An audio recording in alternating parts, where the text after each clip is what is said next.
Major funding for KPBS Evening Edition has been made possible in part by Bill Howe Family of Companies, providing San Diego with plumbing, heating, and air restoration, flood and remodeling services for over 40 years. Call 1-800-BILL-HOWE or visit billhowe.com. And by the Conrad Prebys Foundation, Darlene Marcos Shiley, and by the following.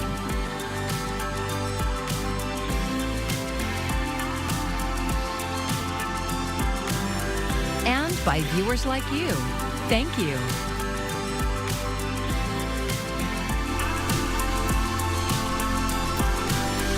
The remnants of the fire-damaged Oceanside Pier are set to be cleaned up. Thanks for joining us. I'm Maya Trabulsi. KPBS North County reporter Tanya Thorne says that includes the pier's hammerhead and what is left of the old Ruby's Diner and Brine Box food kiosk. More than 5 months after the Oceanside Pier caught on fire, demolition of the damaged portion begins. Next on the pier is to start the scaffolding installation so that we can start bringing down the old Ruby's restaurant, the brine box, and remove the burned up planks so that we can take a look at the substructure of the pier, do a structural assessment, and find out what we need to rebuild. Brian Thomas is Oceanside city engineer. He says they'll set up scaffolding Monday underneath the pier to prevent debris from falling into the ocean. Mid-October is when the demolition is expected to start. They'll be moving equipment on and off. They're going to be using spotters behind the equipment and in front of the equipment to keep people out of the way. They're going to be using cranes. They're going to be using a lot of manual labor to dump things into portable systems. Thomas doesn't expect long closures of the pier, but parking lot 29 will be closed to accommodate machinery. Consultants for marine mammal life will also be on site to ensure safety of any animals and the environment. They'll be out here every day during demolition. If they notice that any marine mammals are in the area, they'll slow down work. If they notice any of the animals are in distress, they will have work cease and desist until such a time as they move on. While demolition work is set to begin, the pier rebuild is 3 to 4 years away. We won't know what the costs are going to be to rebuild until, one, we know what the structural assessment is, and then two, what the tenant decides they want to rebuild. The restaurant and food kiosk are expected to have the same footprint as before, but Thomas says the pier will reopen before the restaurants are rebuilt. As soon as we can get the decking and the railing back on, we're going to open up the hammerhead portion back to the public while we're still going through the process with the tenant to design the building, get it permitted through all the various agencies. And then once we get ready to build that, then we will have to close off a portion of the pier again for that rebuild portion. No suspicious activity has been found, and investigators believe the fire was accidental. Insurance is covering some of the demolition and rebuild. Demolition is expected to last through the end of this year. Tanya Thorne, KPBS News. Learning about climate change is a new graduation requirement for UC San Diego students. KPBS reporter Katie Anastas says it's the first school in the UC system to implement the policy. UC San Diego leaders say hope for addressing climate change lies in their students. So I think if you care about yourself and others, then you should care about the science concerning this earth and where we are right now. Freshman Mutale Malama is in a class called The Oceans. It covers everything from ocean chemistry to marine biology. Professor Sarah Gilly says they doubled the size of the class this fall to help students meet the climate change requirement. Well, I think the really exciting thing about teaching a course like SIO 30, The Oceans, is that it's reaching students at a point when they're still discovering who they are. Gilly was part of the group that developed the requirement, but not all of them were scientists like her. The people on the committee were from every possible discipline. And I think the most vocal and powerful people were not necessarily climate scientists. They were people from arts and humanities, from literature, from social science. They really understand that climate change is not simply a scientific problem. It's a scientific fact, but it is actually a social problem, it's a political problem, it's a cultural problem. The committee considered requiring all students to take the same class. Instead, they wanted to show that climate change is connected to all fields of study. We don't want a whole class to say things are bad, see you later. I think that's what we've done to this generation, right? We've left this generation in kind of a bad place. And instead, the faculty realize that what we want is to give this generation, the next generation, all the tools to combat climate change. There are more than 40 classes that meet the requirement. Scripps Institution of Oceanography offers several of them. Others are in departments like urban planning, anthropology, and economics. Katie Anastas, KPBS News. We'll be falling only to the mid-60s overnight as those low clouds bring in some of that marine layer here for the coast, but we'll keep things a little more comfortable as we head into tomorrow just by the coast compared to those inland communities. We'll talk about the heat that's still ahead in your weekend forecast coming up. Later this month, the Centers for Disease Control in San Diego County will be contacting some South Bay residents about how they're being impacted by the cross-border sewage spills. KPBS reporter Andrew Dyer says it's all part of an effort to understand how people are affected. Here in the South San Diego community of Nestor, county workers and volunteers are trying to get the word out about a new health survey to assess the impacts of Tijuana River Valley sewage. The actual survey will be in 2 weeks, from October 17th through the 19th. But the county is out now, letting people know what to expect when and if officials come knocking. Seema Shah is the interim deputy public health officer for San Diego County. She says they've been preparing for the survey for several months. We've been putting a lot of work in the background to make sure that we have all the right volunteers, because this is no small feat to be able to canvass 6,000 homes and then get ready for the CDC to arrive. The CDC selected 7 homes from 37 blocks in the valley at random. Shah says the goal is to conduct in-person interviews in people's homes, about 210 households in total. It'll let officials dig a little deeper into the impacts, data that's not otherwise accessible. Mental health data, or things that, how is this affecting your property, or the impact on your finances. The next 2 weeks are really more of an awareness campaign, she says. She wants the community to understand what they're doing and for people to participate if asked.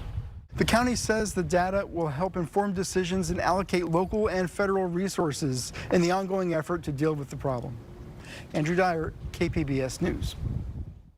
Here in San Diego, life-saving medicines like naloxone have helped reduce the number of fentanyl overdoses. But Mexico's restrictive drug policies make naloxone almost impossible to get in Tijuana. KPBS border reporter Gustavo Solis says Good Samaritans are essentially smuggling this medicine into Mexico. Carmina Ruiz runs the needle exchange program at Tijuana's Breve en Casa. This is the city's only needle exchange and safe use clinic. Regulars here toss their used needles in a little red box, while Ruiz gives them clean ones, all to prevent the spread of diseases like HIV and hepatitis. In the back of the clinic, women use drugs in a safe environment. They sit on a couch, listen to music, and even create art, all under the supervision of staff trained to prevent overdoses. But there's something missing. The medicine used to prevent overdoses is almost impossible to get in Tijuana. Naloxone is an overdose reversal drug that has been a lifesaver for fentanyl users across the globe. I think everybody on the planet should be carrying it now, because this is a major problem in many countries. That is Gretchen Burns Bergman, founder of A New Path. The San Diego-based nonprofit has helped make naloxone more available throughout the county. Known by its brand name Narcan, the treatment is available in local schools and even vending machines throughout the region. She says that these achievements have not come without pushback. Some feel that providing medicines like this encourage illegal drug use. If we think stigma's bad here, it's even worse in Mexico. Former Mexican President Andrés Manuel López Obrador has spent years downplaying Mexico's role in the fentanyl crisis, saying that his country does not produce or consume the synthetic opioid. He's also blocked efforts to make naloxone more accessible in Mexico. The Mexican president said that naloxone prolongs the agony of people who use drugs. Basically, he's saying, like, well, they're beyond saving, they should die. Jaime Arredondo is a drug abuse expert who has spent years visiting drug treatment centers throughout the border. He says López Obrador cut federal funding to nonprofits like Preven Casa in 2018. Ever since 2018, we had to cross all the supplies, either syringes, pipes, naloxone, foil, everything that we use for harm reduction, we had to bring it either from the United States or from Canada. That's right. People are smuggling naloxone from the U.S. into Mexico, and sometimes at great personal risk. I have myself been found once crossing with 300 vials of naloxone, and they wanted me to pay $8,000. Luckily, well, I didn't have the money, or they will gotta impound my car. Arredondo says members of the National Guard and the Mexican military have been known to confiscate naloxone. The shortage has gotten so bad that local paramedics and police officers are asking Preven Casa to supply them with the medicine. I have heard from them like, oh, what is the medication to treat them? And can I have some so I can treat more persons like you did today? Dr. Alejandro Gonzalez has even trained first responders in how to administer naloxone. They don't have access to naloxone. They have seen a lot of overdose, and they can only offer oxygen, and that's it. And it's a good way to treat it, oxygen, but it's not enough. Arredondo says more binational collaboration is needed. This is like a North American problem, right? It's not just Mexico, it's just not the United States, it's Canada, US, and Mexico, and we need to find common solutions for the three countries for a common problem. He points to people like Maria Heréndira as a sign of hope. She used heroin and later fentanyl for more than 25 years before getting sober at the clinic. Perdí muchos años de mi vida, 25 años. Usando heroína. Heréndira says she felt safe using drugs in the clinic, with people ready to help in case she ever passed out, which she says she did a few times. Aquí había alguien que me cuidara, pero de todas maneras 2-3 veces sí me les pasé. Now that she's sober, Heréndira still comes to the clinic. Sometimes just to hang out, but mostly to volunteer. She likes to clean the same room where she once got high. She thinks of it as a good way to give back to the people who have helped her so much. Gustavo Solis, KPBS News. And Gustavo Solis has been covering the cross-border fentanyl issue extensively in recent weeks. You can find his stories and more of our feature reporting on YouTube. It's also where we live stream KPBS Evening Edition weeknights at 5. Subscribe and get notified when new content is posted. The candidates running for San Diego mayor will join KPBS for a live debate tonight at 8. San Diego Mayor Todd Gloria and challenger Larry Turner will debate the most pressing issues facing San Diegans, including housing and homelessness, public safety, and money matters. The live debate will be carried on KPBS TV, 89.5 FM, kpbs.org, and on YouTube. I'm Amna Navaz. Tonight on the NewsHour, a new PBS News poll delves into how much voters trust the U.S. election system. That's coming up at 7 after Evening Edition on KPBS.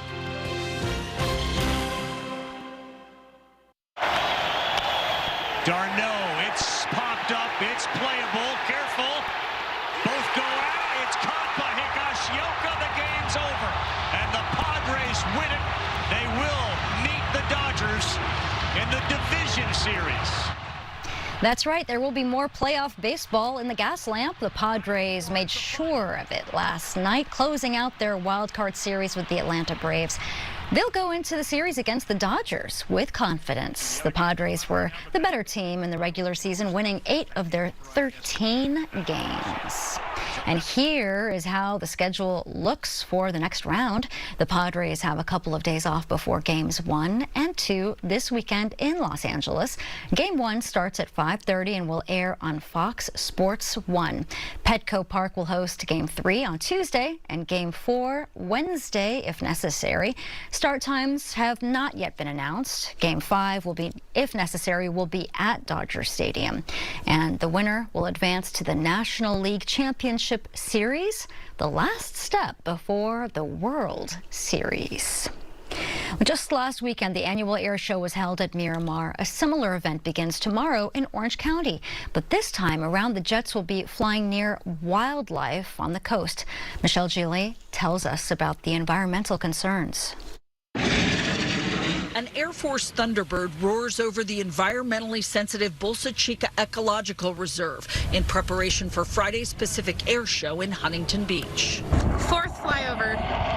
Protecting the birds flying underneath the speeding jets is what's got California Fish and Wildlife officials concerned. 100 feet, birds are flushing everywhere, vocalizing. It's peak fall migration for millions of birds. Many are making a critical stopover in the wetlands as the air show welcomes aircraft for a 3-day performance over the pier in the sand. When a bird's traveled thousands of miles to get here, it's exhausted. It needs to stop, refuel, rest. So when the planes fly low, those birds either get up, fly, it can become a strike hazard for a plane. I want to remind you, in the backside of Bolsa Chica, there's also an active oil field, so we have active pipelines, so that's also a safety concern. There are more than 800 species who call this area home. 45 of them are either rare, threatened, or endangered, including the federally protected western snowy plover bird. Thousands will be attending the air show, including Huntington Beach's Jim Puro. I'm sure their feathers are ruffled, but no worse than, a motorcycle driving by or, speedboats. Maybe if they could just not fly that far down, or if they could have a ending point so they're maybe staying more closer to this side of Huntington and not going over to Bolsa Chica. California Fish and Wildlife managers say they've tried for several years to get the air show to adjust the plane's routes and haven't made progress, but are hoping to in the future. We understand the air show is extremely important for the economy. We have supported that. We do support that. We're just trying to work with Code 4, the FAA, and the city of Huntington Beach to really mitigate and avoid any impacts to the wetlands. This is one of the only wetlands we have left in our region. I've asked the air show about a change in the routes, but haven't yet received an answer.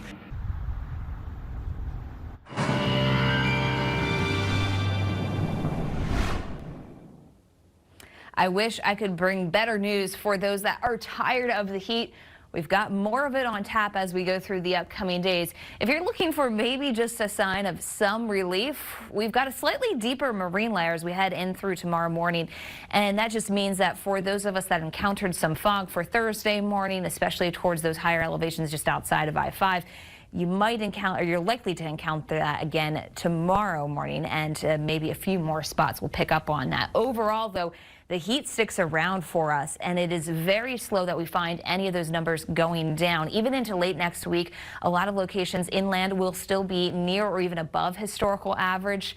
So not much relief for us. Places like Ramona have been setting record highs day in and day out this week. So it has been a challenge. We fall to 60 degrees there tonight, 65 in the city. Borrego Springs still holding on to 71 overnight. Heat advisories, heat warnings are still in place. We know that it is hot and it's going to stay that way, not just for the upcoming hours, but continuing here as we go through day in and day out of the rest of the week and into the weekend. Again, I wish I had better news, but this is the numbers that we've got. 75 for the high as we head into tomorrow's forecast, but Ramona 95 for you, and Borrego Springs headed to 106 degrees. Meanwhile, El Cajon coming in at 88 degrees. This is why records will be challenged. It's a very hot start to October for us. If you're by the coast, there is some more comfort found. 70s climbing into the 80s, though, by the time we get into the end of the weekend here. So there is still a lot of warmth around for us. Inland communities holding on to the mid-90s through a good chunk of the weekend, not feeling all that great. And as soon as we get into those mountains here, we'll find those numbers in the 70s, but that's just barely holding on. It is still pretty warm for us, considering the trend that we should find this time of year as we go through October. Desert communities well into the triple digits here. Most spots picking up more than 105 for that afternoon high, if not closer to that 110 range. And we could still be talking some pretty impressive records as we head through the start of October. For KPBS News, I'm AccuWeather meteorologist Melissa Constanzer. And for those of you in the East County, there will be a freeway closure that might affect your evening and early morning plans. Caltrans will close eastbound lanes of Interstate 8 at Jackson Drive. It starts at 10 o'clock tonight and will last until 6 o'clock tomorrow morning. Traffic will be diverted to several detours. Work crews are building a structure for a sign that is part of a pavement and bridge rehabilitation project. It appears that progress is being made in the strike involving 50,000 dock workers on the East and Gulf coasts. CNN reports the union will return to work tomorrow after a tentative deal on wages. As Laura Aguirre reports, the three-day strike had already caused some issues in the national supply chain. There's clearly a deal to be had. Transportation Secretary Pete Buttigieg weighing in on day 3 of a massive port strike. No contract, no work. Operations at major shipping terminals along the East and Gulf coasts are at a standstill. We have been engaging the parties on all sides, urging them to come to the table. If the strike starts pushing into a second week, third week, we're going to start to see some disruptions. There are already signs of supply chain uncertainty in some cities. Store shelves around the Hampton Roads area of Virginia bare of many essential items like water and paper goods as union members picket outside of the port there. Experts caution against panic buying, noting that many of those daily basics are produced in North America, not reliant on shipping imports. We have thousands of cases that are on order for the holidays, and a lot of those are on the water now trying to get here. For retailers who do rely on ships, like this wine and liquor store in Houston, a prolonged strike could dent holiday sales and frustrate customers. The next thing is consumers will see higher prices. I don't like it. Secretary Buttigieg says he feels both sides are not that far apart on key sticking points like pay raises. In industry after industry, auto workers too, you've seen historic deals with wage increases for workers coming alongside continued business success. And that's what we're hoping will be the outcome here. I'm Laura Aguirre for KPBS News. So one of their hit songs is called Money, and now the members of Pink Floyd are about to get a lot more of it. The classic rock band has a deal to sell their music catalog to Sony for $400 million, and that includes rights to Pink Floyd's name and likeness. Sony would be allowed to profit from the future merchandise and movie deals, but there are some restrictions on the band's music. Do you ever have one of those times when a song just keeps repeating over and over again in your head and you just can't get rid of it? Well, if so, you might have sympathy for one man in San Diego's history. Ken Kramer tells us why in this story about San Diego. Let's go to the Maritime Museum of San Diego and the steam ferry Berkeley along the waterfront, and we're going to go aboard past a lot of the people and exhibits to the upper deck where there is a piano, which is very handy because it's exactly what we need to tell this story. Oh, and we need somebody to play a simple little melody, too. Jim Boydston, a docent at the museum, volunteered. Okay. Recognize it? It's a song that goes back to 1858, wildly popular, was said to be a favorite of President Abraham Lincoln. It's called Listen to the Mockingbird. Do you know it?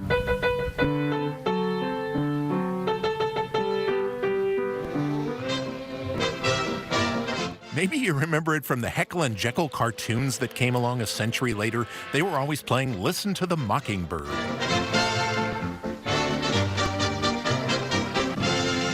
Okay, so that's Listen to the Mockingbird. Now, I want to show you something. This is the only known picture of a little San Diego ferry boat called the Roseville from the 1880s. It was a cute little boat, very adorable. But it was a very attractive little vessel, probably about 60 feet long, and I would guess that it could take upwards of 20, maybe 30 passengers on a good day. Kevin Sheehan is one of the curators of the Maritime Museum. He showed us a model of the Roseville, which used to ferry passengers from what is today the Broadway Pier across the bay to the community of Roseville on Point Loma, named for its founder and developer Louis Rose. There was a pier there and some new houses. Roseville was the name on everyone's lips. It was one of the places you wanted to go and be seen at. So when you rode the little boat with that same name, Roseville, it was a first-class experience. Lamps, deeply upholstered chairs. And look, can you see in there in this model? That's a piano. Yes, there was a piano on board. There's a piano, the famous Roseville piano. And as you were going over, you could hear all the latest tunes being played by the pianist. Very nice, right? Back and forth across the bay on the Roseville with its piano and piano player. But at one point, apparently, there was one pianist who could basically only play one song, and that was Listen to the Mockingbird. So that's all he played, over and over and over again.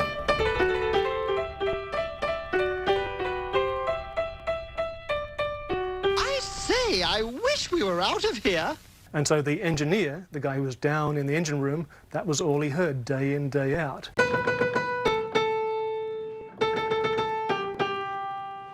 and he gave an ultimatum to the owners of the boat, saying either you find a new pianist or you find a new engineer. Well, you can imagine what happened. The pianist was fired, the engineer continued, and the boat went silent. And that might be where the story ends. That boat, the Roseville, it's long gone and mostly forgotten, except for one thing. The Roseville piano, the very one on which Listen to the Mockingbird was played to distraction, it was saved and donated and is on board the Berkeley today. When you see it, or if you ever hear that old song, here's hoping you remember the Roseville and this story about San Diego. If you want to see more of Ken Kramer's stories about San Diego, his half-hour show can be seen tonight and every Thursday night at 8 o'clock right here on KPBS. And here's a look at what we're working on for tomorrow in the KPBS newsroom. NPR's Morning Edition has more on the recovery from Hurricane Helene, and that includes the challenges in getting food to those who need it in isolated areas cut off by flooding. And KPBS Roundtable will rebroadcast tonight's San Diego mayoral debate at noon tomorrow. A reminder, you can also watch it live on KPBS TV at 8 o'clock tonight. It will also be available for streaming on the KPBS YouTube page. And you can find tonight's stories on our website, kpbs.org. Thanks for joining us. I'm Maya Trabulsi. Good night. Major funding for KPBS Evening Edition has been made possible in part by Bill Howe Family of Companies, providing San Diego with plumbing, heating, and air restoration, flood and remodeling services for over 40 years. Call 1-800-BILL-HOWE or visit billhowe.com. And by the Conrad Prebys Foundation, Darlene Marco Shiley, and by the following: